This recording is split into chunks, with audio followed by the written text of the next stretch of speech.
नमस्कार दोस्तों। हमारी आज की कहानी है लक्ष्य पर ध्यान। एक बार स्वामी विवेकानंद हिमालय की यात्रा पर थे। तभी उन्होंने वहां एक वृद्ध आदमी को देखा जो बिना कोई आशा लिए अपने पैरों की तरफ देख रहा था और आगे जाने वाले रास्ते की तरफ देख रहा था। तभी उस इंसान ने स्वामी जी से कहा, हे महोदय, इस दूरी को कैसे पार किया जाए? अब मैं और नहीं चल सकता। मेरी छाती में बहुत दर्द हो रहा है। स्वामी जी शांति से उस इंसान की बातों को सुन रहे थे और उसकी बात पूरी होने के बाद उन्होंने जवाब दिया कि नीचे अपने पैरों की तरफ देखो।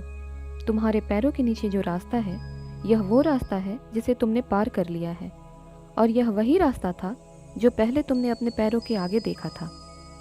अब आगे आने वाला रास्ता भी जल्द ही तुम्हारे पैरों के नीचे होगा। स्वामी जी के इन शब्दों ने उस वृद्ध इंसान को अपने लक्ष्य को पूरा करने में काफी सहायता की। इसी प्रकार एक बार स्वामी विवेकानंद किसी देश में भ्रमण कर रहे थे। अचानक एक जगह से गुजरते हुए उन्होंने देखा कि पुल पर खड़े कुछ युवा नदी में तैर रहे अंडे के छिलकों पर बंदूक से निशाना लगा रहे हैं, लेकिन किसी भी युवक का निशाना सही नहीं लग रहा था। तब उन्होंने एक युवक से बंदूक ली और खुद निशाना लगाने लगे। उन्होंने अंडे पर पहला निशाना लगाया और वो बिल्कुल सही लगा। फिर एक के बाद एक उन्होंने कुल 10 निशान लगाए और सभी बिल्कुल सटीक लगे।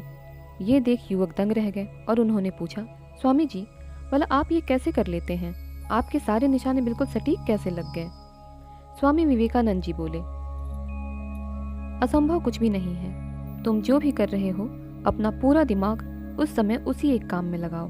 अगर तुम किसी चीज पर निशाना लगा रहे हो तो तुम्हारा पूरा ध्यान सिर्फ अपने निशाने के लक्ष्य पर होना चाहिए। तब तुम अपने लक्ष्य से कभी नहीं चूकोगे। यदि तुम अपना पाठ पढ़ रहे हो तो सिर्फ पाठ के बारे में सोचो। मेरे देश में बच्चों को यही पढ़ाया जाता है। धन्यवाद।